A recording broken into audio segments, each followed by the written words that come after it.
Hi, everyone. Ed Bixby here from the Global Green Burial Alliance, and this is Spotlight Now. Today, I'm here with Jenn O'Donnell of Mount Moriah Cemetery in Philadelphia, Pennsylvania. Jenn has volunteered with the Friends of Mount Moriah Cemetery for over a decade and is currently the vice president of the nonprofit board.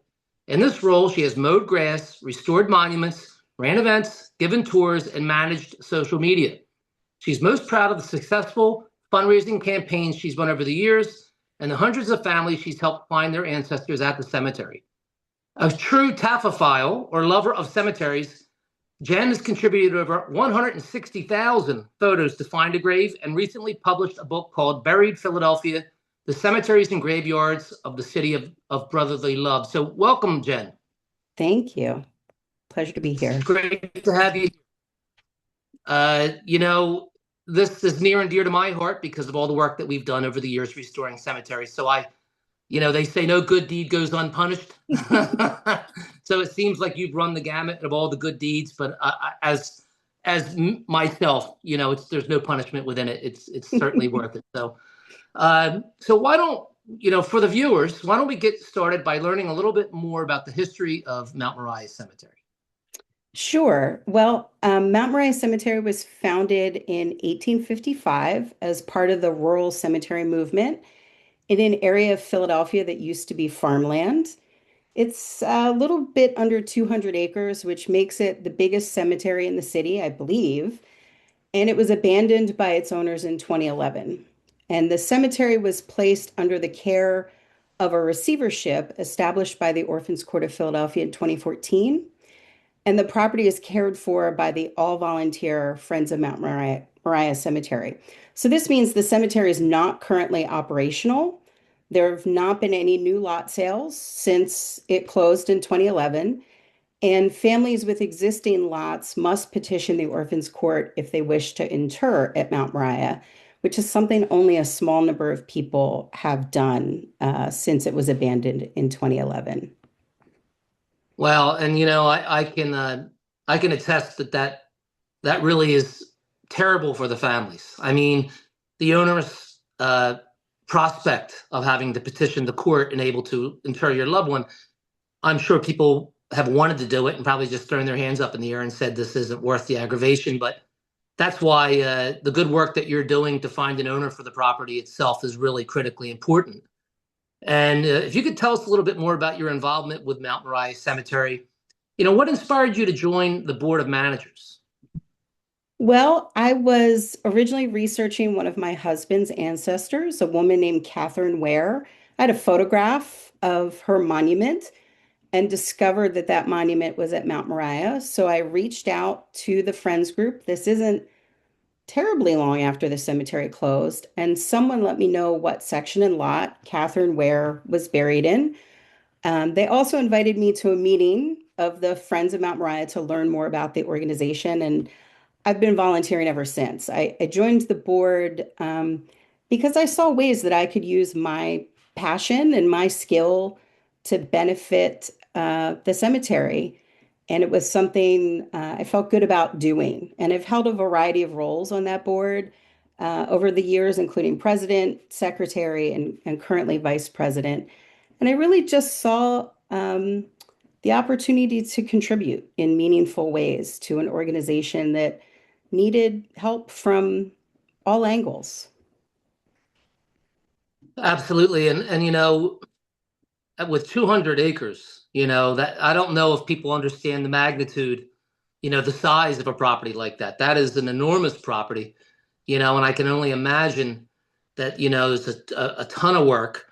Can you paint a picture of the property for our viewers? Like if a family were to visit the cemetery, what can they expect to see and experience? Now, I know this is an ongoing restoration project.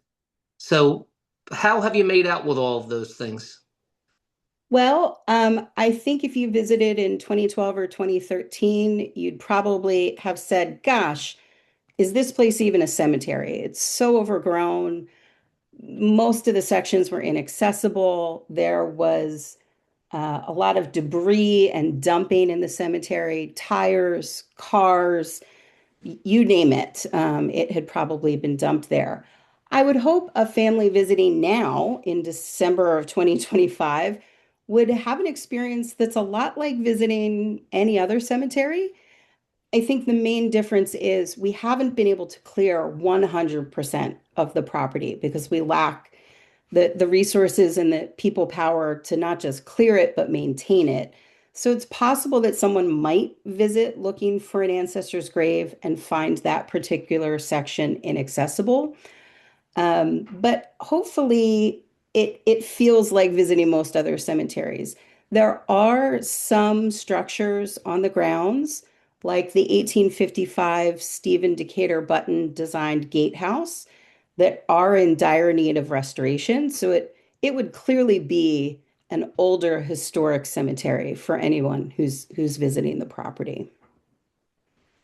And, again, I think it's hard for anyone to wrap their head around the size of a 200-acre cemetery. I mean, most historic cemeteries, fall within the anywhere from 1 to maybe 20-acre range.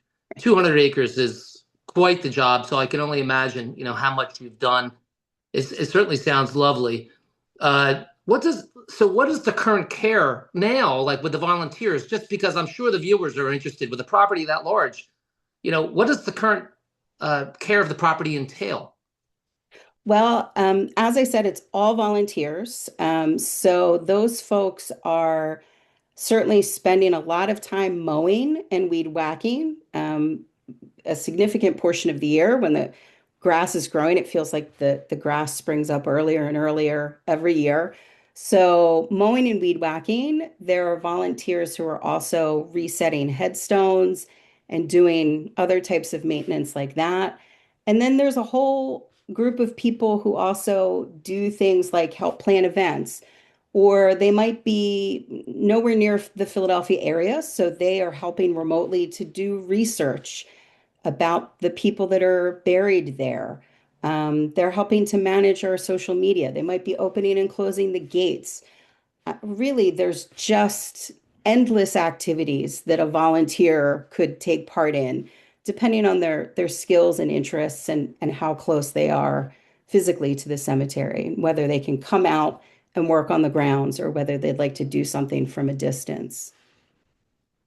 Well, I commend all of them, and it truly takes a village to care for a property like that. And it Sure. sounds like you got a good, dedicated group of people. I mean, that's what's most important, because that really is your community. The forefathers of your community, the ones who built the community you live in today. And you had mentioned having activities, which is a wonderful part of what organizations like yours do. So, what is your approach to community involvement? What types of activities have you hosted in the past, and what are some that you hope to host in the future? Well, I really would like Mount Moriah's neighbors on both sides of the cemetery because there's the Southwest Philadelphia side and the Yeadon, Delaware County side to see the cemetery as a green space that they can use to come walk the dog on the roads or the pathways. We've had some people come picnic, really just enjoy the arboretum, relax, enjoy nature. And we've held a variety of events to hopefully start to draw people in and get them interested in the space. And so those include things like walking tours. This year, we've been holding a death cafe, which is an informal event to have a conversation about death and dying. We've held community days in memory of our former president, Paulette Roan. We've had a few ice cream socials to celebrate National Ice Cream Month because the founder of Bassett's Ice Cream in Philadelphia is buried at Mount Moriah Cemetery. We've hosted Halloween markets and other things like that. So a real wide variety of event types. And I think I'd like to see us continue to host events that focus not just on the historic aspects of the cemetery, those are certainly hugely important, but also events that we can find ways to be a resource for the neighborhood.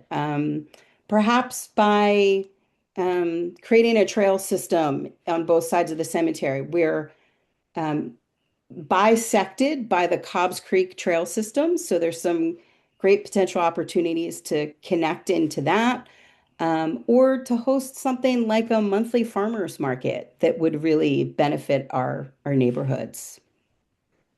Well, and that's a you hit the nail on the head when you said a recreational green space. The highest, in my opinion, the highest honor that you could bestow upon the people buried there is to be surrounded by the living and using that space as a community space. So I love what you've done. I love what you hope for. I know it's all certainly going to happen.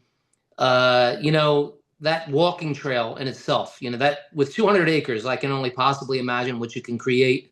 So I do say to our viewers, even if you're not in the area, support projects like this because it's critically important to your community.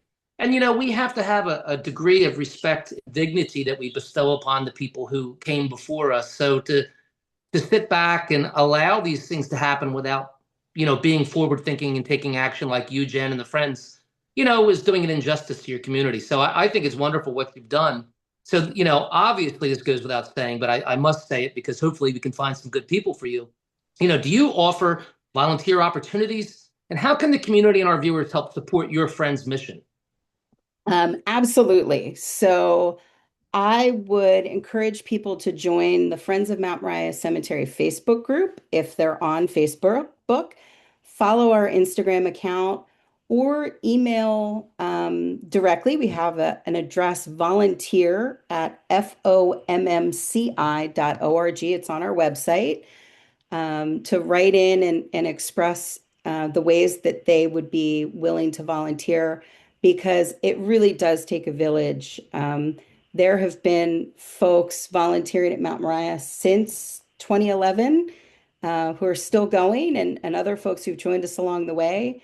And we're always looking for people who are interested in giving, whether it's a couple hours or one day a week, whatever they can give to this project. Absolutely. I mean, I hope the viewers out there, what's really great about this is, with the historic aspect of your cemetery, there's no doubt in my mind that, descendants of people who are interred there are spread across the entire country. Oh So, yeah. like you said, even if you can't physically be there, supporting Jen, the friends, Mount Moriah, their mission is critically important because, again, it's giving dignity back to the property and it's also enlightening the people who live in that area. So, please do take Jen's recommendations and reach out. And, my favorite part of our discussions always is to find out, what the future looks like. So for you, where would you like to see Mount Moriah in the future? And what are your hopes? And I know you've touched on it a little bit, but what are your hopes for the space? Well, I certainly believe Mount Moriah is an important historic cemetery in Philadelphia, and I want to see it continue to be treated with care and respect. That perhaps for some years before it was abandoned, it was not being extremely well cared for. And my hope is that other people continue to see it as a worthwhile space to protect and preserve. And as you said, whether that's joining the volunteer efforts directly because they're local, perhaps making a donation to support the work of the Friends, or finding other ways, even just to cheerlead for what we're doing, because that's important work as well. Um, Knowing that Mount Moriah exists, what happened to it, and that there is a large group of people who care. I don't consider it currently abandoned. It has not been abandoned since the day volunteers stepped up and stepped in. And so I hope that the good work started by the Friends of Mount Moriah continues. I hope that one day we're able to find that new owner who's going to sort of take it to the next level. But I hope that it will continue to be preserved as a historic cemetery and open to the community because I think it's really important for people to be able to directly experience the history of the city they live in. Absolutely. And, I have great admiration for you, Jen, and for the rest of the friends because you guys have done some really wonderful work. And, the one thing you had said that kind of struck me was, the word abandoned. And, the way I look at this is as long as living human beings have relatives that, are within these places, they're never abandoned. They're never truly abandoned. It's up to the living, though, to be the responsible ones And there's a great lesson to be learned in all of this because you have to say to yourself as a human being, what would you want to see for yourself? So take a little bit of accountability and become part of something like what you're doing. And you're an inspiration for people around the country because there's a lot of people who I believe probably want to do what you're doing. And they say to themselves, well, I don't know if I can or if I can get the support, but there's many like-minded people, and I think they would willingly do it. So people, or all of our viewers here, please take a page out of Jenn and Mount Moriah and the Friends of Mount Moriah's book and take action because the squeaky wheel gets the grease. And that's really important to be able to do that. And, I have to bring this up before we go. I love the fact that you've written a book, about Philadelphia, about the cemeteries in Philadelphia. Philadelphia is a really special city. For anyone who's never visited Philadelphia, I tell you, you really have to, put it on your bucket list because a lot of things started in that city, including the country that we live in. So there's a lot of history and a lot of great food and a lot of great people, and I think it's really important for people to know that. But tell us a little bit about this book and where viewers can find it and learn more about it. Sure. I published a photography book called Buried Philadelphia earlier this year. So it's available online at places like Barnes and Noble and Amazon, really online book retailers. And for this book, I photographed 47 cemeteries in the city of Philadelphia. So those are 47 that still exist. There's far more that do not exist anymore. And I talk a fair bit about the history of Philadelphia's graveyards, whether they're large like Mount Moriah or small, tiny little places with just a few burials. I'm also pleased to say that I do have a second book coming out in late February of 2026 that will be focused entirely on the ruin and rebirth of Mount Moriah Cemetery. So similar style of a short photography focused book about the history of Mount Moriah from 1855 to present. Well, that's great, and I hope I'm sure people are going to take you up on this because it's kind of a funny thing. A lot of times people don't like to talk about death and dying because it's not a fun subject, of course. But people love cemeteries. They love the history. They love the stones speak to them. So I think you're going to get some people that are going to be interested in taking a look and learning a little bit about Philadelphia. And we here at the Global Green Burial Alliance really appreciate all that you and the friends have done. And we're always here to support you. So, if you ever have any events that you'd like us to share for you, please do so. Let us know so we can let our viewers know. And if you have fundraisers or things like that, you let us know so we can let them know that as well, because that's really important. So thank you for joining us today, Jenn. We really appreciate it. And viewers, you can learn more by visiting friendsofmountmoriahcemetery.org. It's been a pleasure. Thank you so much, Ed. It was a pleasure to speak with you. All right, folks, Ed Bixby from the Global Green Burial Alliance, and we'll see you at the next one.